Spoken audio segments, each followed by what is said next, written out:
This might just be the most groundbreaking partnership of our time. Former President Donald Trump, Elon Musk, Tucker Carlson, and Vivek Ramaswamy coming together is nothing short of historic. Uniting power players from politics, technology, media, and business in a never-done-before collaboration. But why now? And what exactly are they aiming to achieve? We're looking at a team-up that could shake things up for the next election and really change the game in American politics.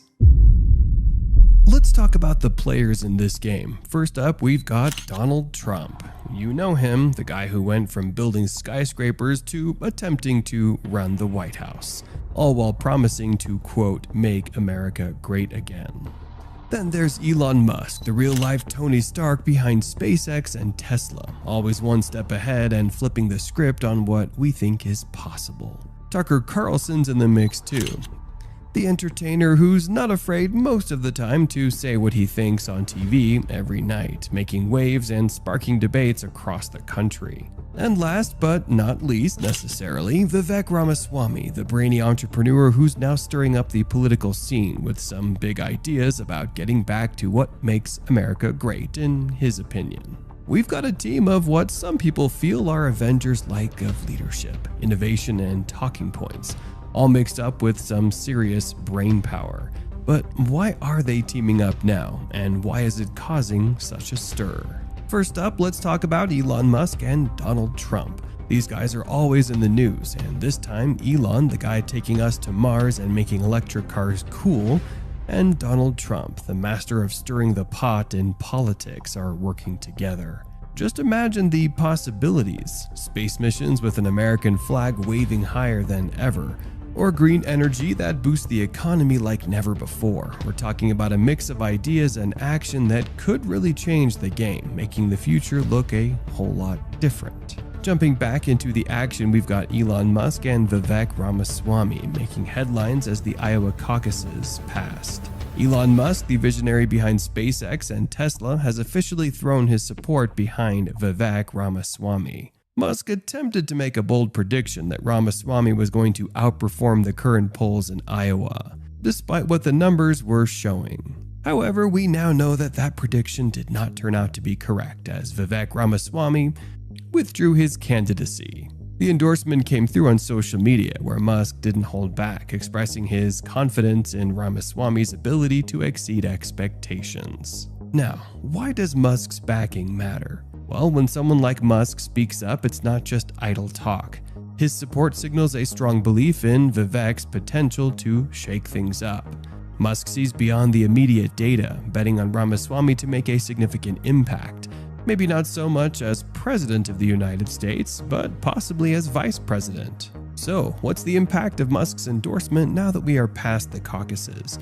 Well, it's a game changer. Having Musk's support puts Ramaswamy in the spotlight, suggesting that he could make a good candidate for vice president. Musk's influence and foresight could be the key factors that help Ramaswamy defy the odds and make a notable mark in the political landscape in whatever capacity. Vivek, coming from a strong biotech entrepreneurship background to throwing his hat into the political ring, really has been seen as the underdog in this race, despite polling numbers that haven't favored him. Elon Musk's endorsement brings a new layer of intrigue to his campaign. Musk isn't just throwing his name behind Ramaswamy for any old reason. He claims to genuinely believe in the guy's potential to connect with voters and go beyond what anyone's expecting right now. Musk's shout-out on social media wasn't just a casual nod, it was a vote of confidence in Vivek's vision for America, praising his dedication and his hands-on approach with the people of Iowa. Musk stepping into the political arena with his endorsement shakes things up at a time when the political scene is more competitive than ever. Ramaswamy, copying many of Trump's stances despite the former president's own controversies, shows he's playing an interesting game. It appears as though he's aiming to resonate with a specific voter base within the Republican Party, namely Trump's. And he hopes that by not differentiating himself from Donald Trump and getting behind him, that he can still have a place in Washington. The whole situation underscores just how unpredictable and dynamic political races can be. High-profile endorsements like Musk's can change the game, turning what seemed like a long shot into a contender that can't be ignored. With the caucuses now over, all eyes are on Ramaswamy and what position he might have in Washington going forward. In recent news that set the internet on fire with speculation and excitement, Vivek Ramaswamy has just floated a concept that sounds like something straight out of a high-stakes futuristic novel. He's talking about Elon Musk potentially stepping in as a White House advisor if Ramaswamy clinches the 2024 vice presidential campaign election. Now, if that doesn't make you sit up in your chair, I don't know what will. We're talking about a guy who looks at problems and sees solutions that most can't even dream of. With Musk's track record of turning the impossible into the possible, having him advise on national policies could be a game changer. Now, I know what you're thinking. Politics and technology are two very different beasts. But in today's world, they're more intertwined than ever. From cybersecurity to sustainable energy, the challenges and opportunities facing the nation are deeply connected to technological innovation. Musk's insight into these areas could pave the way for policies that not only propel the country forward, but also position it as a global leader in the technologies of tomorrow. Imagine a future where policies are not just reactive but proactive, designed to harness the power of technology for the greater good. With Musk in the advisory circle, we could see initiatives that prioritize sustainable energy, revolutionize transportation, and even take our ambitions to Mars. This could, however, be a very tricky path for Elon Musk, as many Republicans do not believe in the science of climate change. The results from the South Carolina Republican primary on February 24, 2024 have once again underlined the colossal influence of Donald Trump in American politics and solidified his hold on the Republican Party. Known as the first in the South primary, South Carolina's vote is a critical early indicator of a candidate's potential success in the national election. Trump's conquest in this crucial contest didn't just add another win to his column, it set a new benchmark in the state's primary history. By clinching the highest number of votes ever received by a candidate in the South Carolina primaries, Trump didn't just win, he made history, surpassing a record that had stood since George W. Bush's victory in 2000. This achievement highlights not just Trump's popularity among conservatives, but his dominant position within the Republican Party. This was surprising to many considering his huge losses in 2020, when Donald Trump not only lost the White House, but also the Senate to the Democrats. This win sends a clear message about his continued resonance with a significant portion of the GOP electorate. Trump's victory in South Carolina is a game changer, reshaping the dynamics of the Republican race and setting a bar for his competitors. It's an indicator of his lasting appeal among Republican voters despite all that's happened, and a reminder of the uphill battle other candidates face in challenging his frontrunner status. As the election cycle moves forward, Donald Trump's South Carolina win will likely have a lasting impact, influencing strategy, narratives, and the overall direction of the Republican primary campaign.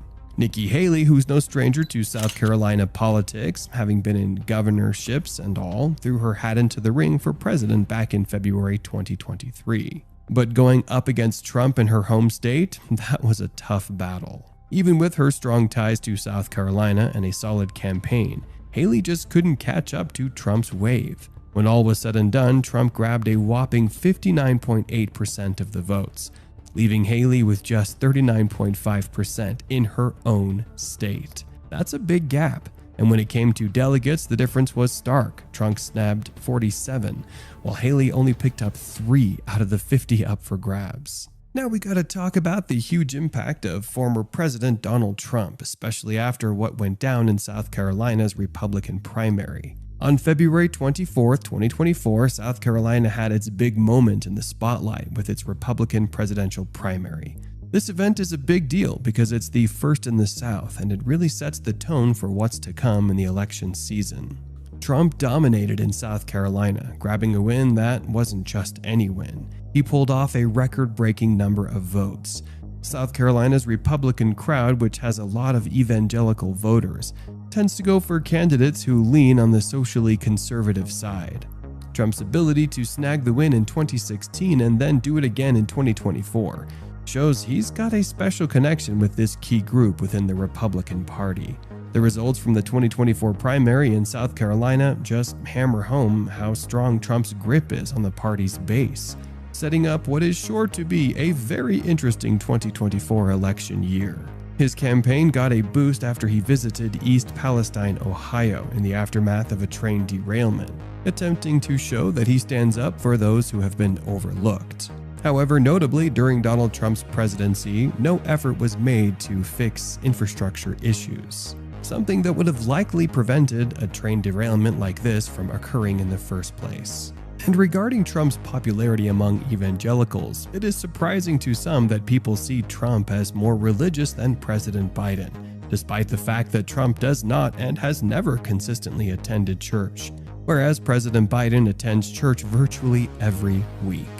A recent HarrisX and Deseret News poll reveals a complex picture of faith among Republican voters and 2024 GOP candidates, showing that 53% of Republicans view Donald Trump as a person of faith, slightly more than Mike Pence at 52%, with significantly lower perceptions of Joe Biden's faithfulness at 23% among Republicans.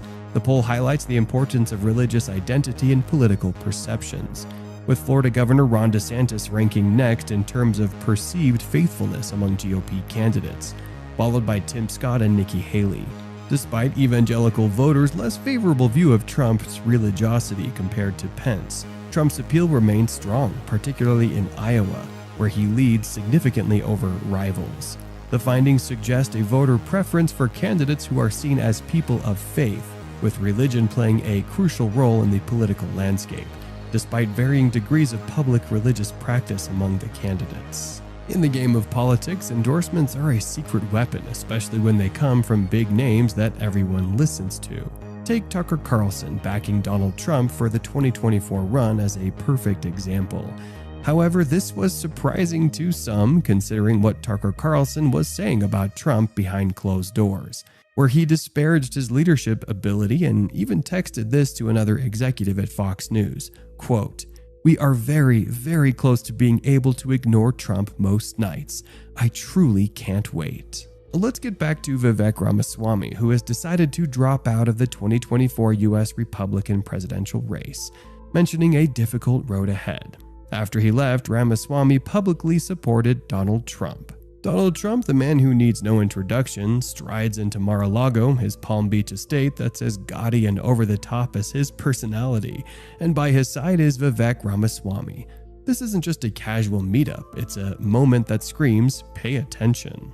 Vivek, having recently stepped back from the race for the 2024 Republican presidential nomination, has been vocal about his support for Trump. Although this was not surprising considering he didn't even differentiate himself during the primaries from Donald Trump, a move that many thought would be necessary if you want to clinch the nomination. And the internet's reaction to Vivek's backing of Donald Trump? Pure gold, from GIFs to memes to tweets that range from the hilariously witty to the deeply analytical. The online world is in a frenzy. Supporters see this as the ultimate power move, a duo that's about to take the political storm by storm. Others are in it for the memes and the laughs, creating content that's as entertaining as it is thought-provoking. Regardless of where you stand, one thing's for sure. When Trump and Vivek walk into Mar-a-Lago together, you can bet the internet won't keep quiet. Elon Musk not only openly declared his support for Vivek Ramaswamy, but also for Donald Trump, despite his past declarations, making it clear that he would never vote for Biden over Trump. Despite Elon Musk saying previously that Donald Trump should not run again and that he should sail into the sunset. But it appears he has changed his tune. The potential in the eyes of their supporters of this partnership is massive, with Musk pushing the boundaries of technology and space, Carlson shaping the conservative public discourse, Donald Trump once again in the White House, and Vivek's perspective on healthcare and the economy. The collaboration could spearhead initiatives that foster innovation, economic growth, and social progress in the eyes of supporters. They cheated on the election, but you have people that are very smart, but they're fascists and they're radical left lunatics and they're destroying our country. So big picture, the rest of us for decades now have been bullied into allowing the dumbest and most corrupt among us to run everything. The truth is that they weren't aware of what was going on. Trump's words resonate with urgency as he condemns the unraveling state of the nation, warning that the very foundation of our country is under threat of destruction. It It's about our system and whether we should allow a small number of partisans to burn it to the ground for the sake of winning a presidential election. An American car going to China, think of that, pays 25% import duty. So we send our car over there, pay 25%. They send their car over here, 2.5%. 10 points, that's from Elon, but everybody knows it. They've known it for years, they never did anything about it. It's got to change. Trump's allegations of corruption loom large as he denounces the potential seizure of NYC properties, decrying the actions of a nefarious group of individuals. You can have a system that nobody actually supports except the people directly benefiting from it. This is the main thing I've learned in the past 5 years that I'm 54, I've lived in this country my whole life. And because I, unlike everyone else in Washington, actually kind of believed in the basic premise of democracy, which is the majority rules, that's the most basic fact of democracy. The people run their own government. So then basically sort of a fatalistic resignation helped me sleep at night because I was having trouble sleeping at night because of AI danger. Now, what to do about it? I mean, I've been the one banging the drum the hardest, by far the longest, or at least one of the longest for AI danger. And these regulatory things that are happening, the single biggest reason they're happening is because of me. The Fox presenter sheds light on the divisive narrative that vilifies the Founding Fathers, casting blame on white men and sowing seeds of discord among new immigrants. Well, the problem, Brian, is that the original allegations are really fading away because more serious problems are now mounting. You know, if they committed perjury, if they filed false statements in court, they could face personal charges. They could be referred to the bar. I mean, the stakes are very high here. Do you have a preference in, assuming you're the Republican nominee and all goes as you plan it to go, do you have a preference in who you run against? In many ways, I'd love to run against him because his record's so bad. You know, it's still horrible when you look at inflation and everything else, but others also have very bad records. I mean, California's a bad record, so, you know, should it be Gavin or should it be somebody else? When I look at San Francisco, what's happened to that incredible city? That was one of the greatest cities in the world just a short while ago, and now it's very sad when you look at it, Los Angeles.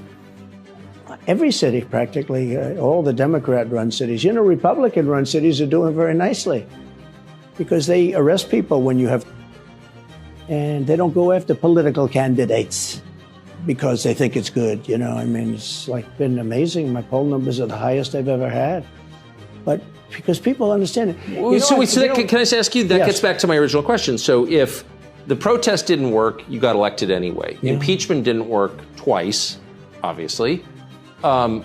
Indictment is not working. Your poll numbers go up. When they raided Mar-a-Lago in August of last year, your numbers went up. They can indict you 20 times, and you're not gonna lose the Republican primary because of that. Well, so, it makes it look even more ridiculous. I mean, the 4 indictments, and maybe there'll be more. I don't know. These people are crazy. But they're counterproductive. So if you chart it out, it's an escalation. Is what I'm saying. Yeah. So what's next after try to put you in prison for the rest of your life? That's not working. So don't they have to kill you now? I think the people of our country don't get enough credit for how smart they are. And I'm not sure I would have said this 10 years ago, but they get it.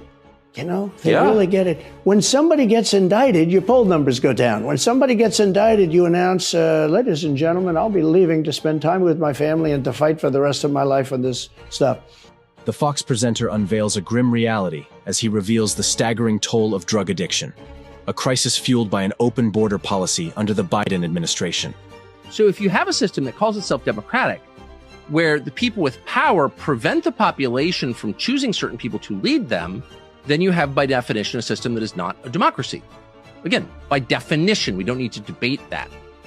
This is not something that we have encountered in the course of American history until this election cycle, when you have the frontrunner on the Republican side, in fact, the frontrunner overall, the man who, all things being equal, will be the next president, Donald Trump, invalidated from running for office in certain states. And that's the product of a longstanding effort by permanent Washington to prevent him from running and prevent voters from voting for him.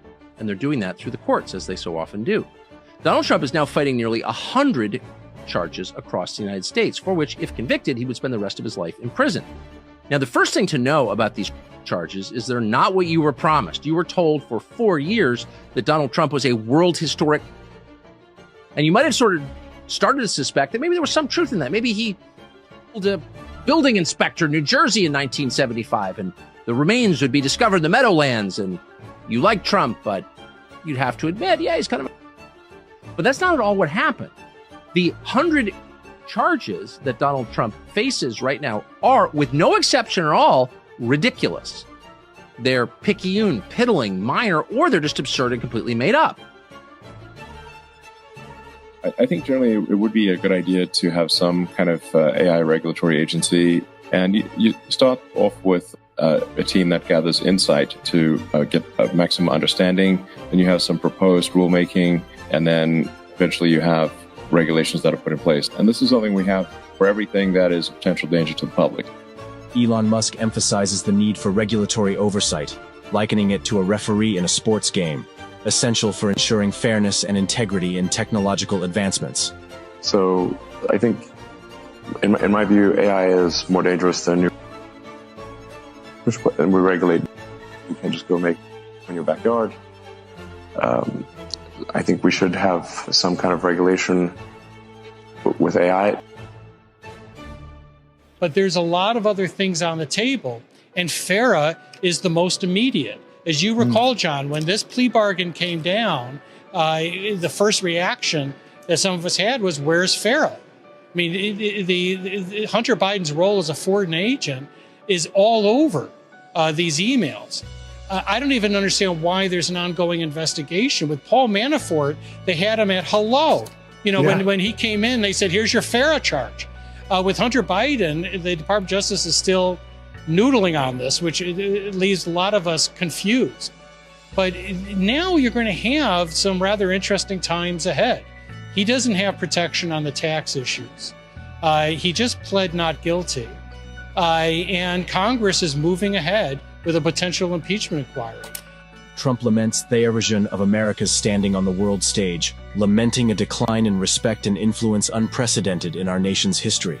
We go through the Panama Canal, we built it, and we gave it away for $1. Think of that, how stupid are we? We have done the stupidest things in this country. And now we have a president that can't put two sentences together, can't speak, can't walk, can't talk.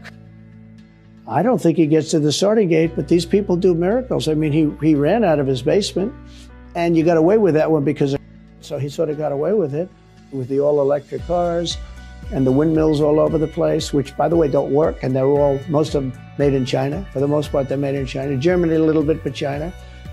But you look at what's happening to our country, even no voter ID. I mean, why don't they want voter ID? There's only one reason they don't want voter ID, because they want to cheat. I mean, who doesn't want, you know, the Democrat convention, the last one, they had voter ID that was this big. It looked like a prison card, this big on their chest. You walked in, they had your picture, your this, your fingerprint, they had everything. The most incredible voter ID I've ever seen. That was to get into the Democrat National Convention. But to get into vote, if you buy groceries, if you buy practically anything now, you have ID on a card, credit cards or otherwise. But that, don't you think it's racist to have to show your ID? Well, they probably say that. They use anything not to show ID because voter ID is pretty simple. And we could go back, and we should go back to all paper ballots, voter ID, same-day voting. You know, France did it. France had mail-in ballots, and it was terrible. Reflecting on historical crises, Trump draws parallels to the Great Depression, highlighting the success of past programs like the CCC in preserving national stability. So this is the moment when it's important to remember that the United States is a great country. It's the most powerful country in the history of the world. It's got hundreds of millions of really decent, hardworking, honest people living in it. And so you have to ask, why is it run by people like that? Transparent morons who are corrupt and arrogant, who are mismanaging everything. Like, why did we allow that? Why do we allow that? Good question. Meanwhile, over in the state of New York, Donald Trump was just ordered to pay $350 million for the of taking loans from banks for real estate deals and paying back those loans.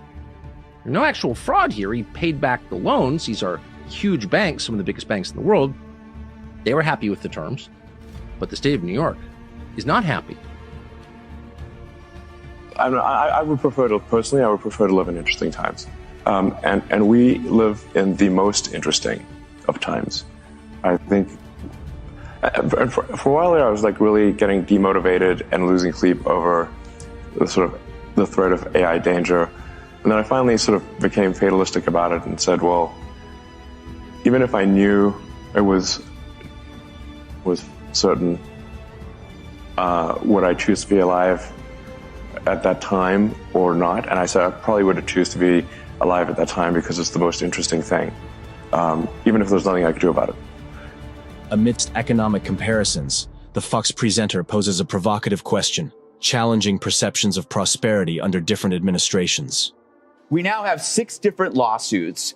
Now I like lawyers. What? And I hate to like lawyers. That's like when someone gives you a veggie burger and it kind of tastes good. And you're like, what happened? Grisham might have just given New Mexico to Trump. You know, I mean, this was such a misstep. Again, it's another case where the Democrats, who often confuse the Republicans and libertarians and everybody else of doing things that they do. In this case, it was like stealing your rights. They're actually guilty of. You see that with the First Amendment, banning books, speech, it's progressives. The Second Amendment here, your rights to living a life as a parent, it's all coming from the progressives. So again, the so-called constitutional crisis that you keep hearing about on the right is an illusion, but on the left, it's a reality, which is why I always salute Tulsi for leaving the party. And it's really important because you can tell all the people that are kind of moving away from there are getting targeted, whether it's Tulsi or RFK Jr. or Russell Brand. Did you see Russell Brand talking about Trump the other day? That was insane. And you have other great people out there, Elon Musk, Joe Rogan. They're all being targeted because they realize that their rights are being encroached upon. Trump's lament over America's energy dependence underscores a stark reversal of fortunes, from energy independence to reliance on foreign sources in a matter of years. That's that should end immediately, not because of one side or the other, because hundreds of thousands of people are being... Can you imagine you're in an apartment house and rockets are going into that building and it up and knocking it down? And who can... Why should anybody, human beings, these are human, whether they're Russian or whatever they are, Musk envisions a pivotal moment in history as he underscores the significance of the meeting, foreseeing its potential to shape the trajectory of civilization. The reason I am the reason OpenAI exists. How much money did you give? I'm not sure the exact number, but it's some number on the order of $50 million. Man, fate loves irony, next level. So I used to be close friends with Larry Page, and I would stay at his house, and we'd have these conversations long into the evening about AI, and I would be constantly urging him to be careful about the danger of AI, he was really not concerned about the danger of AI and was quite cavalier about it, and at the time. Google, especially after their acquisition of DeepMind, had 3/4 of the world's AI talent. They had obviously a lot of computers and a lot of money. And then the final straw was Larry calling me a speciesist for being pro-human consciousness instead of machine consciousness. And I'm like, well, yes, I guess I am. I am a speciesist. And I hate to believe that that's true in this country, but all the evidence suggests that it is. In fact, it's provable. You know how you prove it? Public opinion polling. Take a look at the latest Gallup poll. Pick a poll. What are the top 10 issues for people in the United States? And then compare those to the priorities of your leaders. So people are leaving Michigan because it's very hard to make a living here, and you're constantly hassled by a government that never stops growing and that is leeching off an economy that hasn't grown in decades, okay? That's the truth. Take a look at the priorities of the low IQ lunatic who's running your state. Gretchen Whitmer, who deserves zero respect, no respect. Her priorities are what? Putting you in jail if you, quote, misgender somebody? What percentage of the population of the state of Michigan, even southeastern Michigan, is on board with that as a top concern? It's like roughly around 1/10%, okay, in that range. The things that people care about, Gretchen Whitmer couldn't care less about. Because democracy isn't functioning. We're going to lose our country. It's going to be a disaster, and we have to do something. If we don't have anything that ties us together, when that day comes, and you know what I mean, when the economic crisis comes, because it's coming, like, what's that going to look like? It's going to be very scary. Trump, Tucker, Elon, and a Fox presenter deliver a chilling prophecy. The United States is on the brink of losing its identity and spiraling into disaster. The other is that there's a net benefit to them in destroying this country. Our public obsessions are getting increasingly irrelevant, actually. Increasingly, it's like crazy. You notice they never go after the people that cheated on the election. They go after the people that are looking at the people that cheated on the election. Think of it, right? It's a disgrace what's going on with our country. The radical left, Democrats rigged the presidential election in 2020, and we're not going to allow them to rig the presidential election in 2024. We're not going to allow it. There's been a lot of complaining about this. It's clearly a destructive trend that's people, particularly children, destabilizing the society, and it doesn't make any sense. So it's making all of us irrational. But for some reason, nobody has taken the time to figure out who's profiting from this. And you've done what I think is a spectacular dive into this, an amazing overview of the economics of. Elon Musk issues a profound plea for the preservation of society, urging leaders and citizens alike to prioritize the creation of future generations.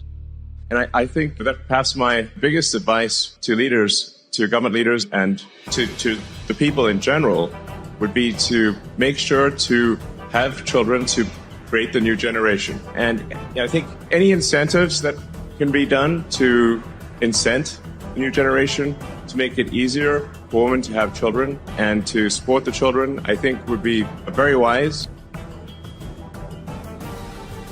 So over the years, politicians have given us a number of policies. We've had the war on poverty, the war on terror. None work, but at least cats not allowed to fly. But today, the Biden administration is giving us a new, call it the war on observable facts, or WOOF. We have to be very tough, and we have to respect our law enforcement, and we have to give them back authorization to act on our behalf. We have to. One of the things that I'm very proud of, and this was given through strength, well, some of the most conservative people wanted it, but a lot of liberals wanted it too.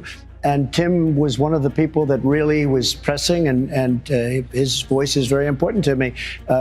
Justice reform. We got that done, and a lot of the African-American population has never forgotten that. Opportunity zones. Tim came to see me about that. He said, I have an idea, and it's an idea that we've tested and all, but the problem is nobody could get it through. He came to me. I loved it.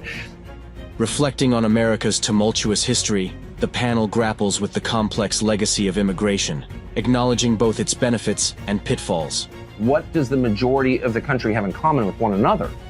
Because look, if the arc of the last century's American history is super, super interesting. So you have this massive influx of immigration, the Ellis Island generation, late 18th, or 19th, early 20th century. And it's both good and bad. We only remember the good, but there was a lot of social volatility, like a lot.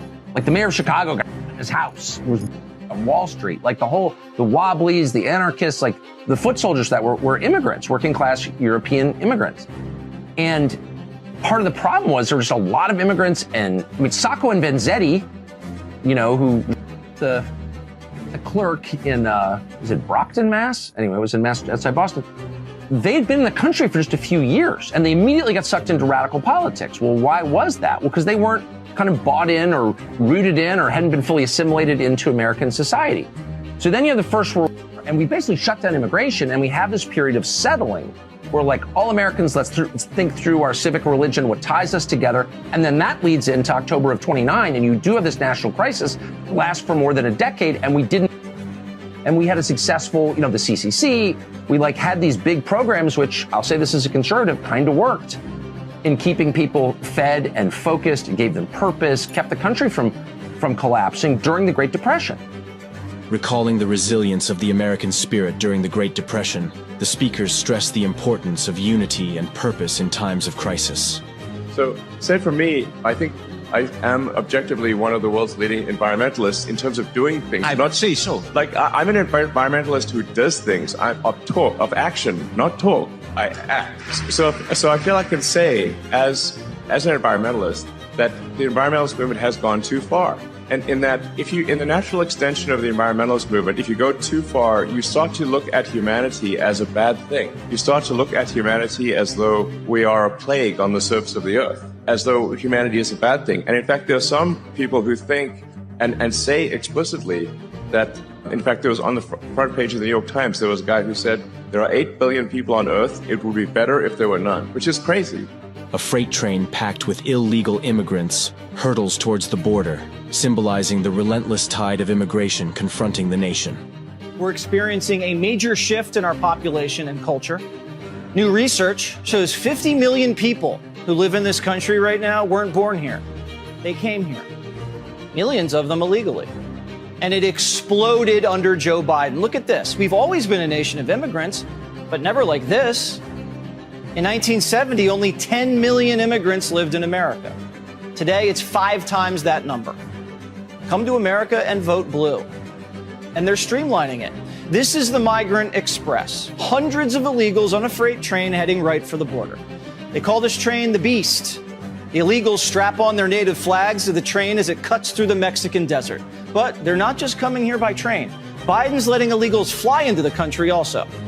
Remember Biden's broken app illegals used to cross the border on foot? Now they can use it while they're in the air. Biden let 200,000 illegals fly into American airports from Venezuela, Haiti, Cuba, and Nicaragua. They can just check in on the app from the sky. These are secret flights. We wouldn't know about it if it wasn't for a FOIA. And we still don't know where they landed. But at this rate, every big city and small town will get the New York treatment. Complete transformation to appease the illegals and their protectors. A black market economy run by giant corporations hiring illegals to deliver their food, work the factories, and pick the crops. Oh, and the CIA is in it as well. Admitting past mistakes proves difficult, as the consequences loom large and implicate the collective consciousness of the nation. What we're going to do, number one, we'll have a lot of cash, but that doesn't mean he can take it. I mean, you know what he did? I think he looked at my cash and he said, well, we'll take all of his cash. This is all coming out of the White House. This is everything that you see, whether it's that one or the DA. You know, in the DA's office, in Bragg's office, he has his top people from the DOJ working in the district attorney's office in New York. Nobody knows that. Everything is coming out. This is all election interference. They're trying to damage me so they can win another election. Congress's persistence in perpetuating conflicts, despite diminishing prospects of victory, raises troubling questions about political motives and priorities. If I rear-end your car and crease your bumper, I'm happy to jump out and say, I'm sorry, I can't believe I did that. But if I were to say invade under false pretenses and million people and spend $1 trillion of your dollars doing it, I wouldn't say a word. I would never admit that was a bad idea. I couldn't. It implicates me too profoundly. The same goes for if I say, locked your kids inside for a year and their brains and prevented them from getting an education. Or if I say, forced you to take a vax that didn't work that very well might have hurt you. I could never admit that I did that. I just couldn't. Because if I admitted it, I'd have to suffer the consequences. Something very much like that is happening with the which has been in progress now for almost 2 years. We were told at the beginning that our support would allow you to beat Russia and keep Russia from invading the rest of Europe or something. Well, almost 2 years in, none of that has turned out to be true. It's not going to beat Russia. The only person who's been beaten in this is the United States. The U.S. is weaker, measurably weaker, because of our support for in this. That's just true. The verdict is in. And honest, rational people admit that, no matter what their previous position. But the Biden administration cannot admit that, and neither can the U.S. Congress. And so now there is, believe it or not, an effort in progress to get the U.S. government to send another $60-odd billion to the oligarchs. So another generation of men, this one probably in their 50s, can in a pointless on. They're not going to win, but the U.S. Congress would like to keep this conflict going anyway. This is not something you should import from America. Please don't import the woke mind virus. It's bad. So essentially that, to summarize maybe the woke mind virus, it consists of creating very divisive identity politics. So it actually amplifies woke mind virus, in my view, amplifies racism, amplifies, frankly, and all the isms. And while claiming to do the opposite, it actually divides people and makes them sort of hate each other, and it makes people hate themselves. And it's also anti-meritocratic. It's not merit-based. So you want to have people succeed based on how hard they work and the talents, not who they are, whether they're man, woman, what race or gender, that stuff is all it's an artificial mental civil that is created. And it's not, and let me say, it's no fun. Okay. It is like woke mind virus and fun are incompatible. There's no fun in that. No joy. Woke mind virus is all about condemning people instead of celebrating people. Like when in the woke, it just doesn't celebrate. It's all about condemning and being divisive and being just, I think it's just evil, frankly. The border's porousness and inflation's stubborn grip epitomize the nation's challenges, testing the resilience of its institutions and economy. We have a border that works less than breath mint. Inflation more stubborn than a mule trying to learn breakdancing. And a wave that makes the purge look like Bible study with Shannon Bream. So by what metric does Team Biden think all of this is working? What the White House calls their major policy initiatives, the rest of us call ideas going over like a full diaper on a packed flight. They're peeing on your foot and telling you it's raining, which is why I stopped showering with Kudlow. Yet, does anyone see evidence of a course correction? A willingness to maybe switch it up a bit? Nope. But we're at a point that we have to ask ourselves, are all these outcomes by design?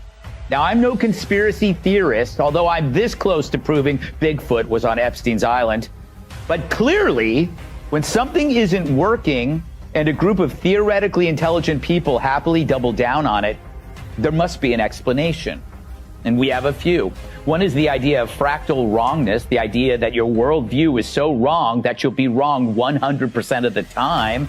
This helps explain how people think letting out of jail will somehow make us safer. The erosion of rights and liberties under the guise of compassion and therapy alarms the panel, highlighting the insidious nature of encroaching authoritarianism.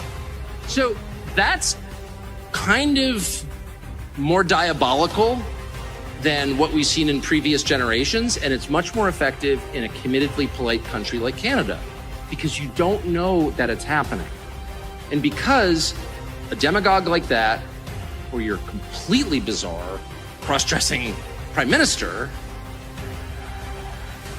it's true, Prime Minister Blackface, I didn't wear blackface, he did. He 3 times, thank you, 3 times, and I want to thank you for your commitment to the facts. The Prime Minister, right, the Prime Minister, there on your rights, which is an on you and your children, is cloaked in the language of therapy, self-help, and compassion. You're doing this for the common good. Don't you care about the elderly? And of course, being a decent person, you care very deeply about the elderly and the weakest in your society, of course. So what you don't realize is you shuffle off to abandon another God-given right